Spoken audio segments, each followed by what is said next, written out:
Bom dia. Stai ascoltando Buongiorno Business, il podcast che parla di startup e imprenditori tra Italia, Brasile e America Latina. Buongiorno San Paolo e Italcam, Câmara di Comércio Italo-Brasileira de São Paulo, apresentam Infraparlare, o podcast das empresas empenhadas em construir as infraestruturas do futuro. Bentornati amigos di Buongiorno Business, il nostro podcast che fala di negócios, e hoje estamos com mais um episódio com a Italcam na nossa série Infraparlare, né? Que é uma série especial feita para conversar sobre negócios, sobre especialmente infraestrutura, exatamente porque temos aqui o nosso amigo Mamed, né, do comitê do Coinfra, né, da infraestrutura da Italcam.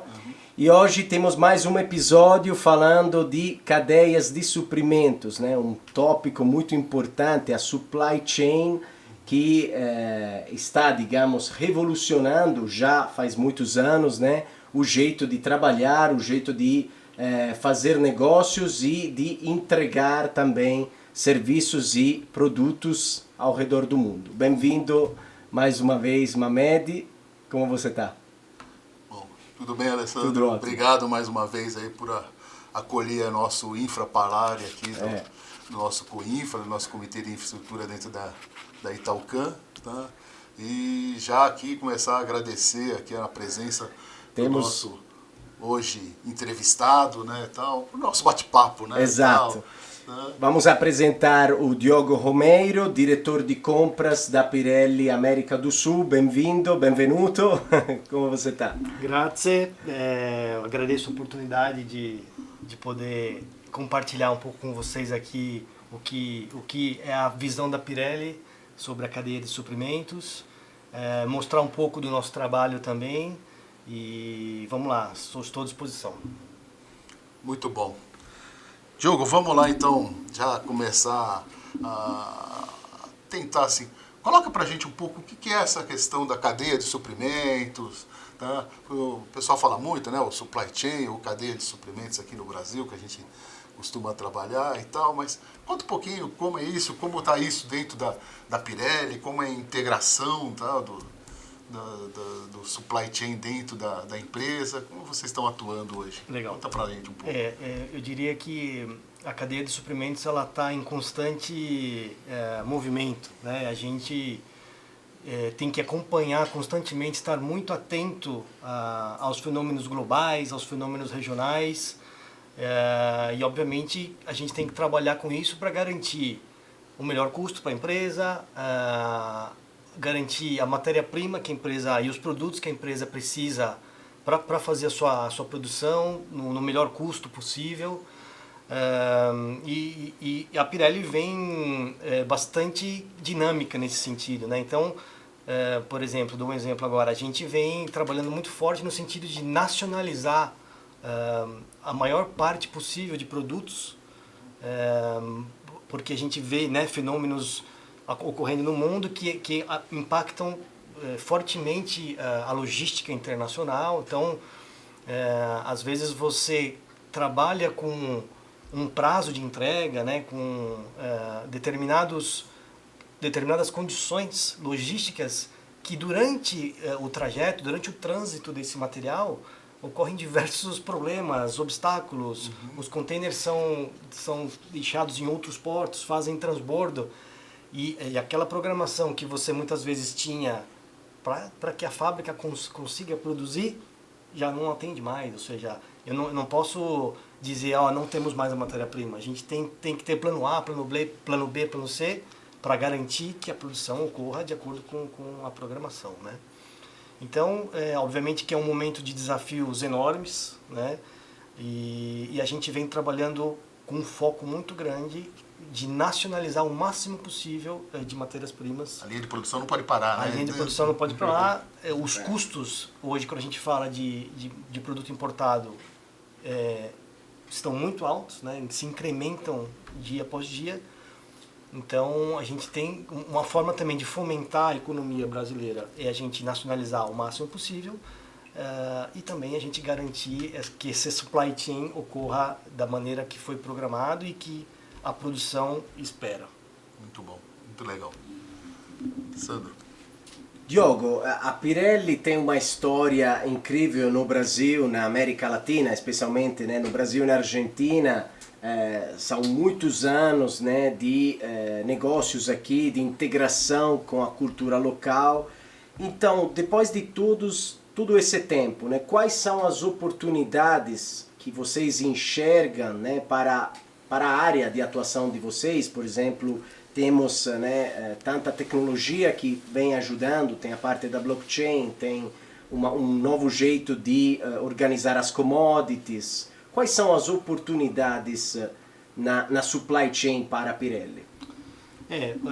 Assim, olhando do ponto de vista de tecnologia, a área de suprimentos ela acaba sendo uma área que trabalha com todos os departamentos da empresa, né? Então, eu tenho compradores, lá no caso da Pirelli, que eles são dedicados a atender as áreas, então eles acabam se tornando business partners, né, das áreas, para que eles entendam, eles saibam exatamente o que aquela área precisa, ele se torna um especialista do produto que ele precisa comprar. E isso no final acaba sendo fundamental, porque o comprador ele sabe o que ele está comprando, né? Ele não é um mero negociador. Ele, algumas vezes, não profundamente, mas até um pouco de aspecto técnico, ele consegue discutir.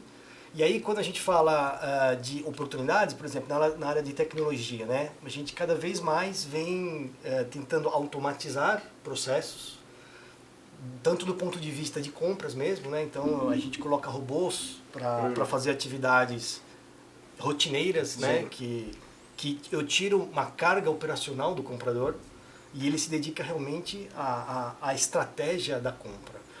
E, por outro lado, também falando de produção, né, dando um exemplo de produção, a gente vem cada vez mais tentando colocar automatizações, né, e aí eu preciso da tecnologia, eu preciso de 5G, eu preciso depois falaremos também de infraestrutura para que robôs possam funcionar, para que a gente tenha cada vez mais dados, né, a gente, por exemplo, na nossa fábrica de Feira de Santana, é uma fábrica 4G, né, e aí 4.0 eu digo, para ser mais preciso, né. Então, é uma área que tem dados, a área de produção, ela envia dados constantemente para que uma equipe possa analisar esses dados e direcionar a produção, passar dados para a área de compras. Por exemplo, eu tenho um MRP que ele acompanha exatamente o que a fábrica está fazendo e me passa essa informação para que eu possa programar a compra da matéria-prima de forma instantânea, né? Então, a tecnologia ajuda a gente a ter essas oportunidades de melhoria, de garantir que o cliente, que eu consiga atender o cliente interno e que a Pirelli atenda os seus clientes da maneira melhor possível, mais rápido, com qualidade. Então esse é um movimento constante que eu acho que a gente tem que buscar sempre na área de supply chain. Muito bom, muito interessante. Você comentou, né, logo aí na primeira pergunta, né, que você trabalha hoje buscando um pouco a nacionalização dos produtos e tudo mais. Mas vocês são uma empresa multinacional, né? E também dentro do Brasil, vocês têm fábricas aí, como você falou agora, Feira de Santana, Campinas, então, vocês estão aí espalhados aí pelo mundo todo.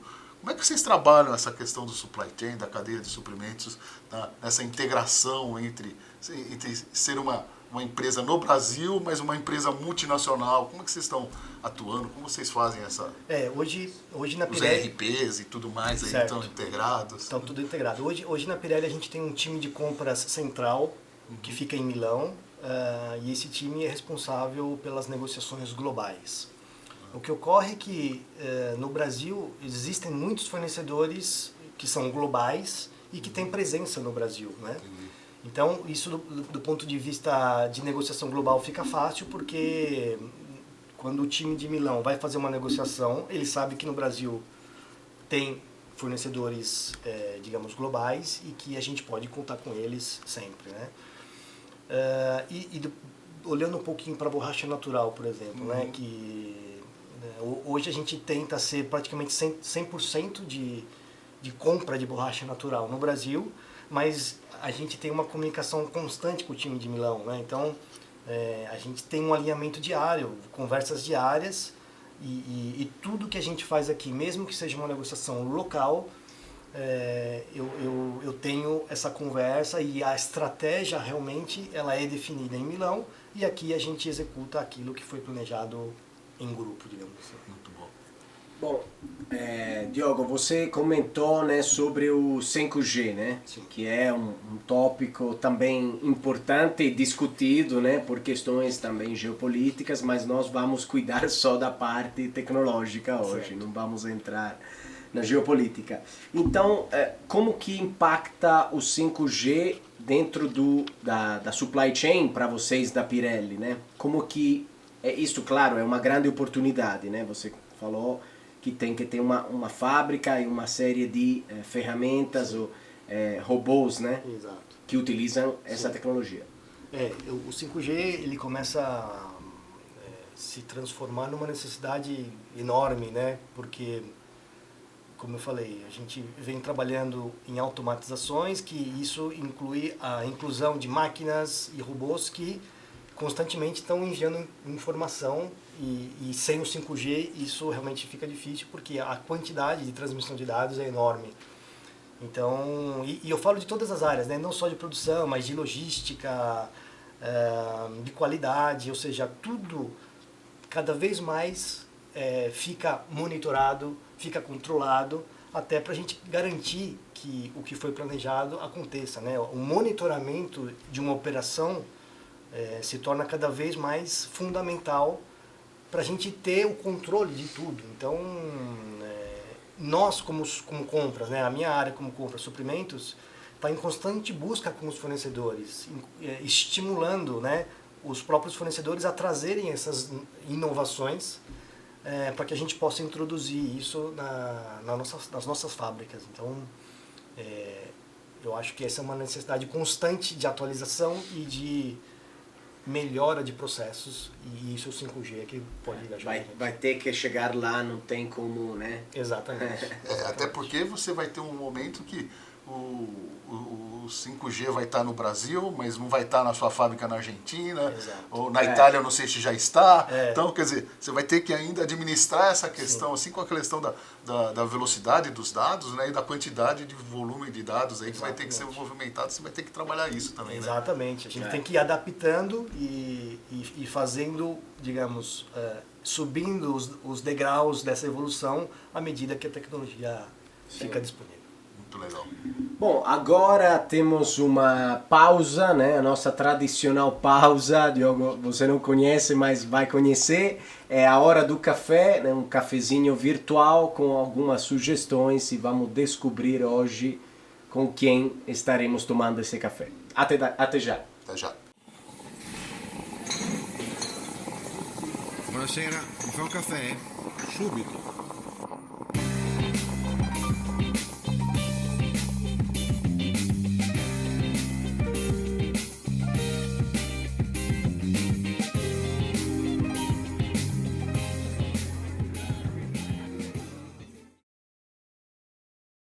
Olá! Agora que você já sabe que as pessoas físicas podem ser associadas à Italcan, vamos falar sobre a Rete Giovani, o comitê mais jovem da Câmara, formado por pessoas físicas associadas de até 30 anos. A Rete Giovani acredita que valorizar o jovem empreendedor é apostar no futuro.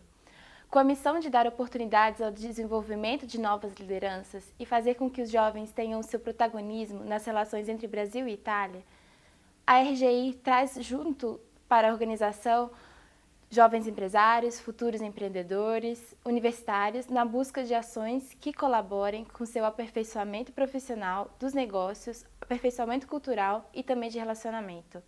Para tanto, aposta na promoção de networking por meio da organização de palestras e seminários, divulgação de oportunidades de trabalho e realização de eventos para os membros. Se você se identifica com esse perfil, está interessado nos eventos e tem até 30 anos, está convidado a conhecer mais a Rete Giovani e também a se associar.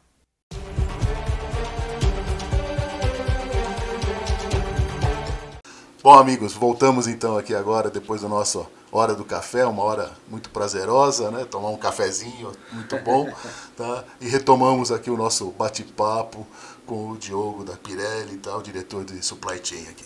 Tá? Retomando então o assunto nosso aqui, nossa conversa, tá? A gente falou muito de supply chain, de cadeia de suprimentos e tal, tá? Mas hoje um tema que está na moda aí, vamos dizer assim, né? Ou não é que nem está na moda, é aquele de extrema importância e ele precisa ser realmente detalhado, discutido, é a questão do ESG, né? Todas as empresas estão aí envolvidas nessas questões ambientais, sociais e de governança, tá? E como vocês lá dentro da Pirelli, dentro do departamento de comercial, de supply chain, tá? Têm trabalhado, têm se preocupado com essas questões todas do ESG? Conta para nós aí um pouco desse coisa. Pequenininho, um assunto, tema pequeno, mas você tem umas 2 horas para falar. Dá para falar bastante. Esse é um ponto que cada vez mais, eu não diria que ele está ganhando importância, porque ele já é muito importante, né? Hoje a gente tem, por exemplo, uma pessoa que vai fazer um investimento numa ação da Pirelli, por exemplo, né? Muitos investidores, eles olham a política, né, de sustentabilidade da empresa, o que essa empresa vem fazendo, e nós já estamos vindo com uma política muito forte, e aí falando um pouco de fornecedores, né, a gente tem uma série de documentos que são exigidos para um fornecedor antes dele começar a ser parte do quadro de fornecedores da Pirelli, que ele tem que assinar, ele tem que garantir que, digamos, não tem nada fora do que a política da Pirelli pede para um fornecedor. E a gente também anualmente faz auditorias de sustentabilidade. Essa auditoria é feita por um órgão externo, não é feita pela Pirelli, para realmente garantir que tudo aquilo que o fornecedor declarou como sendo, digamos, compliance com a política de sustentabilidade da Pirelli realmente esteja acontecendo, né? A Pirelli tem uma preocupação muito grande que os fornecedores sigam essa política. E quando a gente olha um pouco para a situação da borracha natural, por exemplo, né? No Brasil hoje existem muitos produtores, mas muitos mesmo, pequenos produtores, digamos assim, né? E você imagina o que a gente tem que fazer para garantir que esse produtor não tenha mão de obra escrava, né? Que não empregue crianças para trabalhar. Tudo isso é uma responsabilidade da Pirelli no final, né? A gente não pode vender um produto que eu não tenho certeza de como está sendo essa cadeia desde o começo, desde lá da plantação de borracha. Então, a gente a cada ano vem implementando ações, políticas, auditorias, para ter realmente a garantia de que tudo esteja dentro do que se espera, né? E você imagina, né?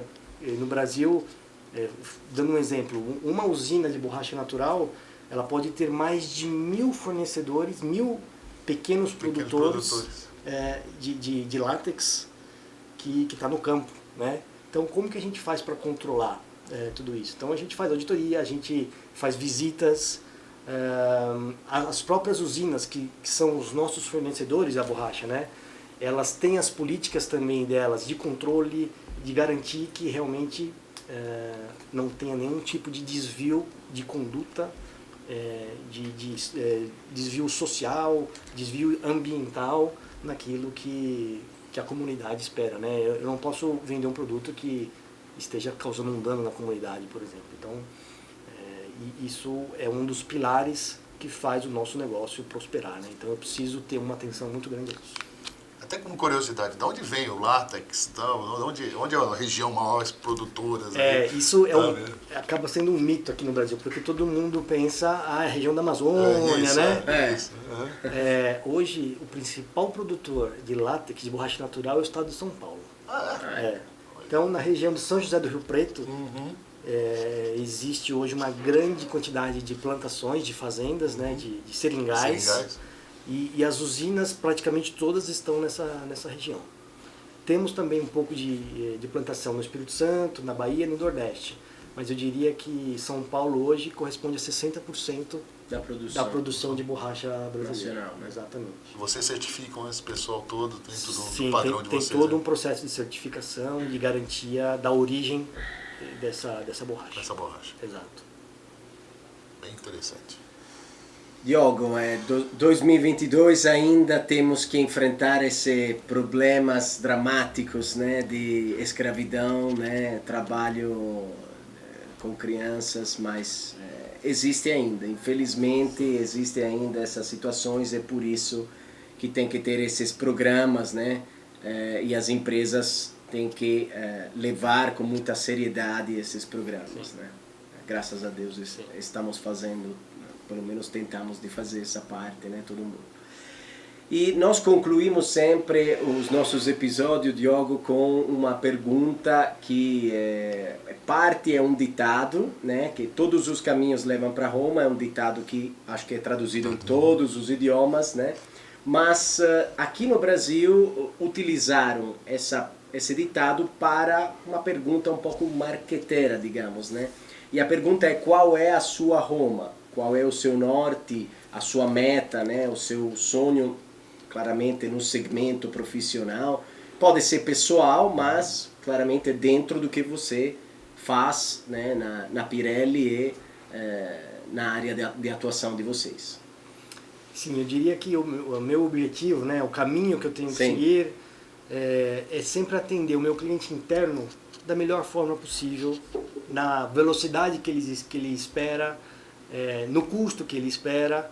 Então, e como que a gente pode fazer isso, né? Então, eu preciso que os compradores, né, da minha equipe entendam exatamente qual é a necessidade, né? Ele precisa entender, entrar em cada departamento, em cada necessidade e realmente entender e fazer um trabalho em conjunto com as áreas.